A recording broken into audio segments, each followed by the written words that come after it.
Hello po para sa mga viewers na may hilig sa mga halaman at sa mga bulaklak na katulad ko. Kung mapapansin niyo po, talaga namang napakaganda ng mga halaman at ng mga bulaklak. Ano po, nakaka-relax po talaga silang pagmasdan. At kung mapapansin din niyo po, talaga namang may kakaibang angking ganda ang halamang ito. Bagamat hindi ko alam kung ano po ang pangalan niya. Kung kung ma-search ko man siya sa Google, ang hirap yatang banggitin ng pangalan.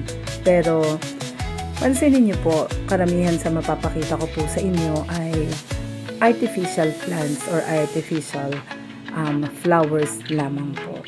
Pero 'di ba, kahit na artificial sila, para talaga silang mga totoo. Ang gagandang pagmasdan, nakaka-relax, lalo na kung talagang mahilig ka sa plants at saka sa halaman. Pero meron po akong isang problema na gusto ko po sana na matulungan niyo po ako. Kasi po, karamihan po sa pinakikita ko po sa inyong plants and flowers ay artificials. Pero meron po talaga diyang isang totoo na flowers. Nagtry po kasi ako mag-alaga, nagtry ako na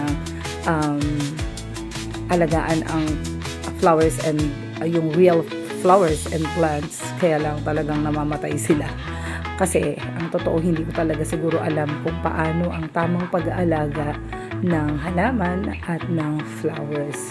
So, para sa inyo na nakakapanood na ito, nakaparehas ko na mahilig sa mga ganitong libangan, tulungan nyo naman ako kung paano natin mabubuhay yung real flowers na binigay sa akin.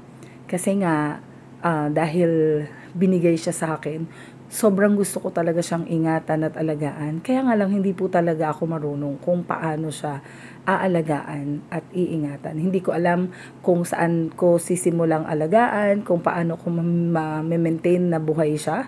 Hindi ko din po alam kung saan siya mas magandang ilagay, kung indoor ba o outdoor, kailan ba siya kailangang paarawan, gaano ba yung amount ng water na kailangan gamitin para diligan siya, para manatili siyang buhay. Kasi sayang, sobrang ganda ng binigay sa akin na real flowers na ito or plants.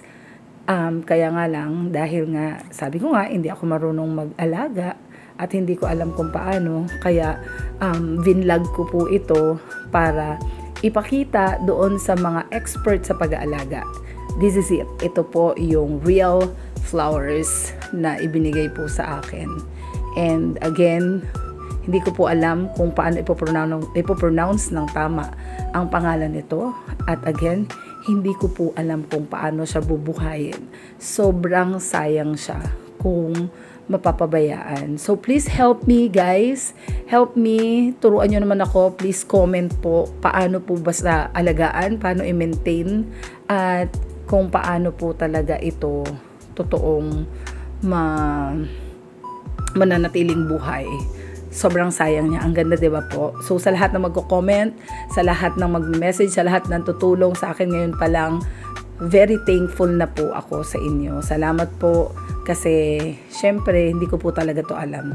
Thank you po.